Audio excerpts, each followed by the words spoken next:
আসসালামু আলাইকুম। Stock market রাটক্লিক YouTube চ্যানেলের নতুন আরও একটু ভিডিওতে আপনাদের স্বাগতম।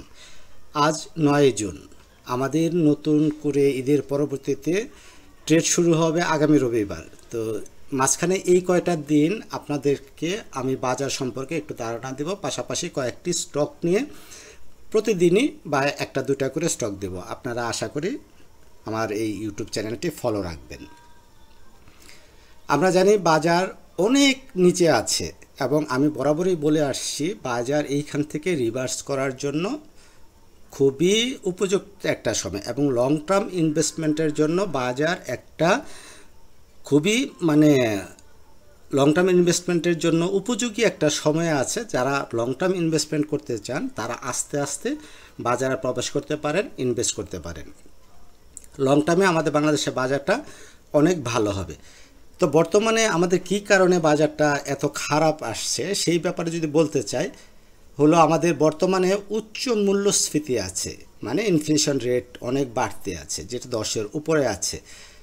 আর কি আছে? রাজনৈতিক অনিশ্চয়তা, পাশাপাশি আছে বিনিয়োগকারীদের অনাস্থা, যে আস্থার ঘাটতি আছে, সেই কারণে বাজারের এই খারাপ অবস্থানে আমরা আছি।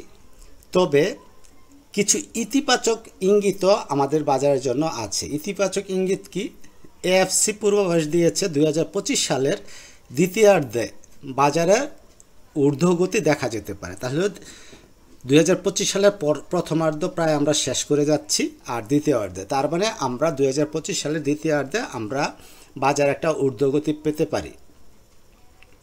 কী কারণে? সেটা মূল্যস্ফীতি কমে আসবে, পাশাপাশি অর্থনৈতিক স্থিতিশীলতা ফিরে আসবে।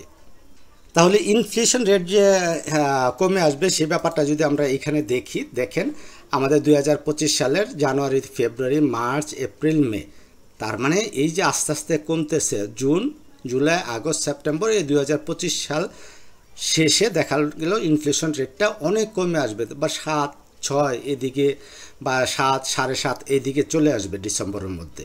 তাহলে আমরা বলতে পারি যে বাজার সামনের দিকে ভালো হওয়ার সম্ভাবনা খুবই খুবই বেশি।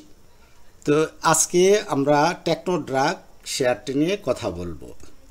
তো শেয়ার বাজার ঝুঁকিপূর্ণ, তাই জেনে বুঝে নিজের ইচ্ছায় বিনিয়োগ করুন। আমার এই অ্যানালাইসিস কখনোই আপনার বাই সেল নির্দেশনা প্রদান করে না। চলুন আমরা চার্টে চলে যাই।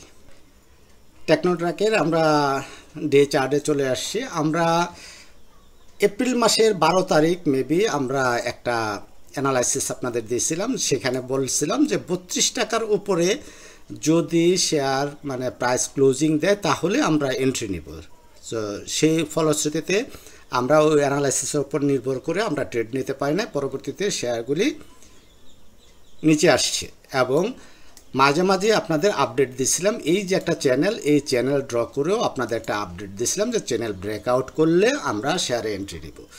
তো সেই ধারাবাহিকতায় আমরা যদি দেখি এই যে একটা অ্যাকুমুলেশন ফেজ কত? 25 টাকা থেকে 29 টাকা 50, এটা আমাদের একটা অ্যাকুমুলেশন ফেজ। সেই ফেজে এখনও ঘোরাফেরা করতেছে। তার মাঝখানে আমরা একটা চ্যানেল ড্র করছি, যেটা গত দিন বন্ধের দিন বৃহস্পতিবারে, সেই ব্যাপার বুধবারে দেখাইলো যে একটা গ্রিন ক্যান্ডেল দিচ্ছে। তো এই গ্রিন ক্যান্ডেল দিয়ে অনেক কিছু মিন করে। এর পূর্বে আমরা দেখছি একটা হারামি প্যাটার্নের পরে সে ব্রেকআউট দিয়ে একটা দিছে। তারপর সেকেন্ড টাইম এই যে এখানে একটা হারামি প্যাটার্ন হয়েছে, পাশাপাশি টুইজার বটম হয়েছে। যারা আপনারা হারামি প্যাটার্ন অনুযায়ী এন্ট্রি বুঝেন তারা তো বুঝেন, এবং টুইজার বটম হিসেবে যারা এন্ট্রি নিতে পারেন এই ক্যান্ডেল স্টিক প্যাটার্ন অনুযায়ী তারা তো অবশ্যই ব্যাপারটা জানেন। পাশাপাশি আপনাদের সাথে আমি আরও কিছু তথ্য যোগ করে দিতে চাই যে কিভাবে এই শেয়ারটাতে এন্ট্রি নেবেন, এক্সিট নেবেন, প্রফিট টেক করবেন। চলুন বিস্তারিত জানি। আমরা আমাদের এই অ্যাকুমুলেশন ফেজটা যেহেতু অনেক লম্বা আছে, আমরা এটা কেটে দিই। আমরা ছোট্ট একটা অ্যাকুমুলেশন ফেজ আমরা ড্র করে রাখছি। তো এই ছোট্ট অ্যাকুমুলেশন ফেজ হিসাবে শেয়ারটা এখনও আমাদের অ্যাকুমুলেশন ফেজ এটা ব্রেকআউট করে নাই। তাহলে ব্রেকআউট কত? আমাদের 27 টাকা 10 পয়সা। তাহলে আমরা ধরে নিতে পারি যে প্রথম আমাদের এন্ট্রিটা হতে পারে 27 টাকা 10 পয়সার উপরে ক্লোজিং নিশ্চিত হলে। তার মানে কি? 27 টাকার উপরে ক্লোজিং নিশ্চিত হলে আমাদের প্রথম এন্ট্রি হবে, ঠিক আছে। আর এটাকে যদি আমরা শর্ট করি, আর একটু শর্ট করি, তাহলে এই যে আমাদের একটা চ্যানেল ড্র করা আছে, এই চ্যানেলটা যেদিন আমাদের প্রথম আগামী রবিবারে সেদিনই ব্রেকআউট দেওয়ার সম্ভাবনা তৈরি করে। তার মানে আমরা কি করতে পারি, এটার সাথে যদি আরেকটা ব্যাপার মিলাই, আমরা MA20কে প্লট করি। আমরা MA20টা আমরা জানি, MA20 একটা কার্যকরী একটা ইন্ডিকেটর। সেই ইন্ডিকেটর অনুযায়ী আমরা ট্রেডও নিয়ে দেখছি, আমরা সাকসেস আমরা পাইছি। তাহলে MA20-র প্রাইস কত? 26 টাকা 60 পয়সা, এবং আজকে ক্লোজিং প্রাইসটাও 26 টাকা 60 পয়সা। তার মানে নিশ্চিন্তে বলতে পারি যে এই শেয়ারটা একটা এন্ট্রির জায়গায় আছে। আমরা ভলিউম প্লট করি,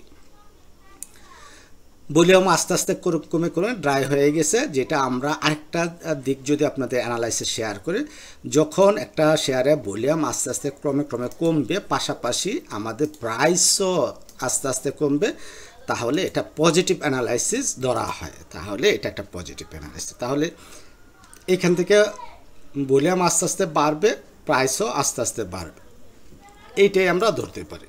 তাহলে এই জিনিসটা আমরা মুছে দিলাম। তাহলে আগামীকালকেও যদি একটা গ্রিন ক্যান্ডেল দেয়, তাহলে যদি আমরা শিওর থাকি 26 টাকা 60 পয়সার উপরে ক্লোজিং রাখবে, বা আমরা আরেকটি জিনিস দেখি, এই ক্যান্ডেলটা, ঠিক আছে, এই যে 3 তারিখে ক্যান্ডেলটার হাই কত আছে? 26 টাকা 80 পয়সা। তাহলে আমরা আগামীকালকে মানে খোলার দিন যদি 26 টাকার 80 পয়সার উপরে ক্লোজিং নিশ্চিত হওয়া যায়, তাহলে আমরা সেটা বাই করব মানে প্রথম ধাপে আমরা বাই করব। আর দ্বিতীয় ধাপে কোথায় বাই করব? আমরা 27 টাকা 10 পয়সার উপরে ক্লোজিং হলে দ্বিতীয় ধাপে বাই করব। তৃতীয় ধাপে কোথায় বাই করব? আমাদের একুমুলেশন ফি যেটুকু আছে ওইটুকুয়ে আস্তে আস্তে আমরা বাই করব। আর আমরা স্টপ লস আমরা কোথায় নেব? স্টপ লস নেওয়ার আগে আমরা দেখে আসি আমার প্রফিট টার্গেটগুলি কোথায় কোথায় হবে। তাহলে আপনাদের জন্য আমি প্রফিট টার্গেট কয়টা সেট করে রাখছি, যে 28 টাকা থেকে 29.5 টাকা, দ্বিতীয় টার্গেটটা হলো 31.5 টাকা থেকে 32.5 টাকা, এবং তৃতীয় টার্গেটটা হলো 34 টাকা থেকে 35 টাকা। এই তিনটা প্রফিট টার্গেট আমরা সেট করে নিলাম। এখন আমরা দেখি রিস্ক রিওয়ার্ড রেশিও কত হয়। যেহেতু আমরা 26 টাকা 80 পয়সাকে প্রথম এন্ট্রি ধরছি, দ্বিতীয় এন্ট্রি ধরছি 27 টাকা 10 পয়সা, তাহলে 26 টাকা 80 পয়সা প্রথম এন্ট্রি হিসাবে আমাদের রিস্ক রিওয়ার্ড রেশিও দাঁড়ায় 1:3, ঠিক আছে। মানে 1 টাকা আমরা লস যদি মেনে নেই, তাহলে 3 টাকা আমাদের প্রফিট করার সম্ভাবনা থাকে। তারপরে যদি আমরা এটা এক্সটেনশন করি, তাহলে 1:6.5, তারপরে কত আছে? 1:9.5, মানে এই 10। তাহলে কি হলো? আমরা দেখতে পাচ্ছি যে 1:10 পর্যন্ত আমাদের এই ব্যাপারটা ঘটে।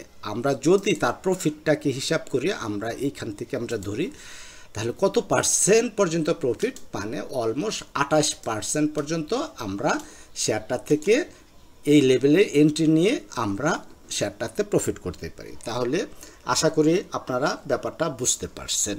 এখন ফাইনালি আমি ড্র করে দিচ্ছি কোথায় এন্ট্রি, কোথায় সাপোর্ট, রেজিস্ট্যান্স, এই ব্যাপারগুলি এবং স্টপ লস।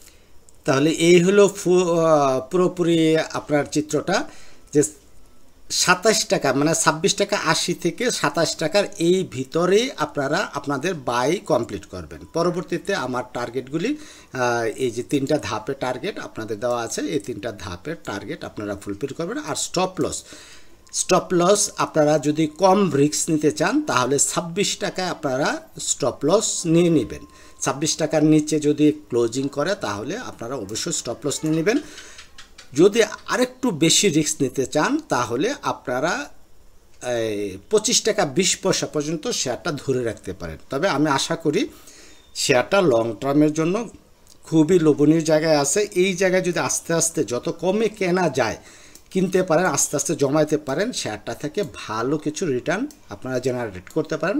অ্যাটলিস্ট 50% পর্যন্ত জেনারেট করতে পারবেন, মানে প্রফিট জেনারেট করতে পারবেন।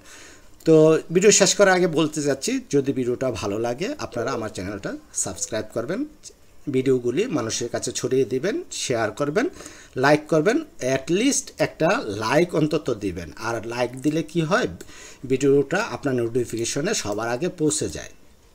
আপনারা কমেন্ট করতে না পারলেও অন্তত একটা লাইক বাটনে চাপ দেবেন, লাইক দেবেন। ধন্যবাদ, ভালো থাকবেন, আসসালামু আলাইকুম।